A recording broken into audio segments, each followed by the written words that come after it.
जय शंकर की। हनुमान जी महाराज प्रभु श्री राम के अनन्य भक्त हैं, उनकी सेवा में तत्पर रहते हैं। अयोध्या में जब निवास करने लगे तो वो भावुकता के द्वारा प्रभु श्री राम की अनन्य भक्ति कर रहे हैं, उनकी सेवा कर रहे हैं। एक दिन मंगलवार की बात है, हनुमान जी महाराज माँ सीता के पास में बैठे हैं उनकी सेवा के लिए, और उन्होंने माँ से निवेदन किया, माँ मुझे भूख लगी है। तो माँ ने कहा, ऐसा है हनुमान, तुम कुछ देर इंतज़ार करो, मैं स्नान करके आती हूँ। माँ सीता स्नान करने के लिए चली गई। स्नान करने के पश्चात वापिस आई और उन्होंने श्रृंगार करना प्रारंभ किया। हनुमान जी महाराज पास में ही बैठे बैठे देख रहे हैं। माँ सीता ने अपने मस्तक में जब सिंदूर का श्रृंगार किया तो हनुमान जी महाराज ने पूछा, माँ ये आप सिंदूर क्यों लगाती हैं? माँ सीता ने हंसते हुए कहा कि इससे प्रभु श्री राम की आयु वृद्धि होती है, मेरे पति की, मेरे स्वामी की आयु वृद्धि होती है, इसलिए ये मेरा कर्तव्य है कि मैं सिंदूर है वो धारण करूं। हनुमान जी महाराज तो प्रभु श्री राम की आयुष्य वृद्धि की बात जो उन्होंने सुनी, माँ सीता श्रृंगार कर चुकी है, उन्होंने चलो हनुमान को खाने के लिए कुछ दूं, वो उस कार्य में लग गई। हनुमान जी महाराज दूसरे आगार में पहुँचे।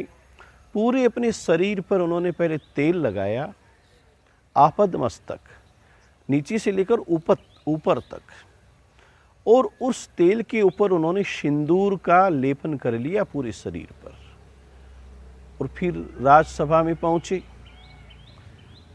सभा उनको देखकर हंस रही है, अट्टहास कर रही है कि आज हनुमान जी महाराज को ये क्या सूझ रहा है, ये क्या रूपक बना के आए हैं। सर्वांग उन्होंने सिंदूर लगा लिया।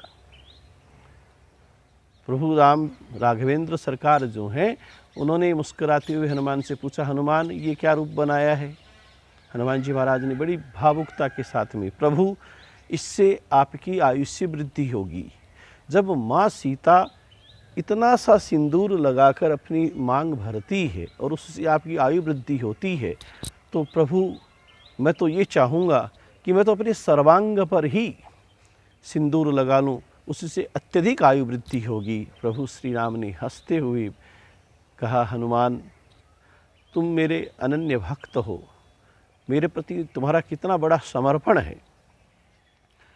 आज मंगलवार का दिन है, मैं तुम्हें ये वरदान देता हूँ, ये आशीर्वाद देता हूँ हे पुत्र, कि आज के दिन तुम्हें जो सिंदूर और तेल लगाएंगे, उनके सारे जो कष्ट हैं, उनकी जो विपत्तियाँ हैं, वो हरण हो जाएगी, और उन्हें मेरा सायुज्य स्वरूप जो है वो प्राप्त होगा, तुम्हारी भक्ति प्राप्त होगी। उनके जीवन में एक ऐसा लाभ उनके जीवन का मिलने लग जाएगा, उन जीवों को, उन मनुष्यों को जो मंगलवार के दिन तुम्हें सिंदूर और तेल अर्पण करेगा।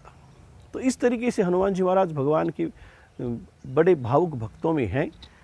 एक प्रसंग और आता है कि हनुमान जी महाराज प्रभु श्री राम की सेवा के लिए हमेशा तत्पर रहते थे। तो लक्ष्मण जी, भरत जी, शत्रुघ्न जी, ये तीनों भाई हैं, इन्होंने एक दिन आपस में मिलकर विचार किया कि प्रभु श्री राम के जितने भी कार्य हैं सब हनुमान जी महाराज करते हैं, अपना तो नंबर ही नहीं आता। वो सब के सब माँ सीता के पास में पहुँचे। माँ सीता ने उनको कहा देखकर, आज तीनों एक साथ। तो उन्होंने कहा कि ऐसा है, प्रभु श्री राम की सेवा का भार हमें मिलता ही नहीं, हमारा नंबर आता ही नहीं। हनुमान आने दे तब ना, माँ सीता ने हंसते हुए कहा। तो ऐसा करिए माँ कि हम लोगों का भी नंबर आए। तो एक तालिका बनाई गई, और उस तालिका में अलग अलग व्यक्ति का अलग अलग काम है वो निर्धारित कर दिया गया। और माँ सीता से सब भाइयों ने निवेदन किया, उन तीनों ने, कि इस पर प्रभु श्री राम के हस्ताक्षर करवा दीजिए, और राज की जो मोहर है वो उस पर लगवा दीजिए, जिससे ये राज्यादेश हो जाए। माँ सीता ने कहा ठीक है, करवा दूंगी। रात्रि में प्रभु श्री राम के पास में बैठी हुई माँ सीता ने निवेदन किया, ये एक पत्र है, उसमें अलग अलग कार्य बांटे गए हैं, इस पर हस्ताक्षर करने, राजमुद्रिका लगानी है। प्रभु श्री राम ने पहले पढ़ा, देखा तो उन्होंने हनुमान जी महाराज का तो उसमें नाम ही नहीं है, लेकिन प्रभु श्री राम मुस्कुराए और उन्होंने हस्ताक्षर कर दिए, मोहर भी लगा दी गई। वो राज्यादेश हो गया कि अब ये जो कार्य है वो ये व्यक्ति करेगा। हनुमान जी महाराज अब दूसरे दिन वैसी सेवा में प्रस्तुत हुए। ये कार्य तो भरत जी करेंगे, ऐसा कार्य लक्ष्मण जी महाराज का है, तो मैं क्या करूं? अब आप देखिए तो क्या कार्य बच गया। हनुमान जी महाराज तो ज्ञानी नाम अग्रगण्यम है, ज्ञानियों में अग्रगण्य है। उन्होंने कहा ऐसा करें, प्रभु को जब जम्भाई आए तो उस समय मैं चुटकी बजाऊंगा, ये कार्य मुझे दे दिया जाए।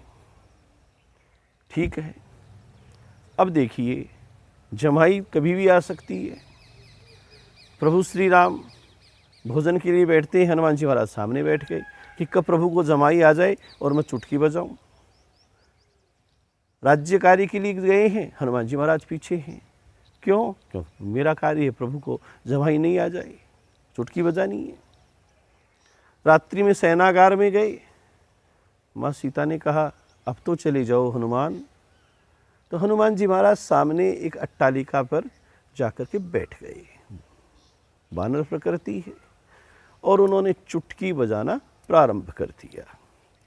प्रभु श्री राम को जम्हाई आ रही है और उन्होंने एक बार दो बार ऐसी जम्हाई ली और उनका मुंह है वो खुला का खुला रह गया। माँ सीता ने थोड़ी देर तो देखा, अब वो देख रही हैं कि प्रभु श्री राम का मुंह वो बंद ही नहीं हो रहा है। तो वो दौड़ कर करके माताओं के पास में गई, गुरु वशिष्ठ को बुलाया गया कि ये क्या विपत्ति आ गई, प्रभु श्री राम का मुंह बंद नहीं हो रहा है, उनका मुंह खुला का खुला रह गया। राजवैद्य दौड़ पड़े, अन्य चिकित्सक दौड़ पड़े, अनुचर दौड़ पड़े, सारी अयोध्या की जो राज आगार हैं उनमें रहने वाले जितने भी उन प्रभु श्री राम के अनुचर हैं, के भाई हैं, पूरा परिवार है वो एकत्रित हो गया। प्रभु श्री राम लेटे हुए हैं, उनका मुंह खुला हुआ है। वशिष्ठ जी पहुंचते हैं, हनुमान कहाँ है? हनुमान जी महाराज तो सामने अट्टालिका पे बैठे हैं, चुटकी बजा रहे हैं ध्यान लगा कर करके। और हनुमान जी महाराज चुटकी बजाते हुए प्रभु श्री राम का स्मरण कर रहे थे, इधर प्रभु श्री राम हनुमान जी महाराज के स्मरण में लग गए और उनका मुंह खुला रह गया। सब के सब वशिष्ठ ऋषि के नेतृत्व में हनुमान जी महाराज के पास में पहुँचे, उन्हें हिला हिला कर करके उनका ध्यान भंग किया गया, उनकी समाधि तोड़ी गई, उनकी चुटकी को रोकने का प्रयास किया गया, निवेदन किया गया हनुमान जी महाराज से कि प्रभु श्री राम की ये तकलीफ़ हो गई। दौड़ पड़े, प्रभु श्री राम के सामने जाकर जो चुटकी बजाई, प्रभु श्री राम का मुख पुनः बंद हो गया।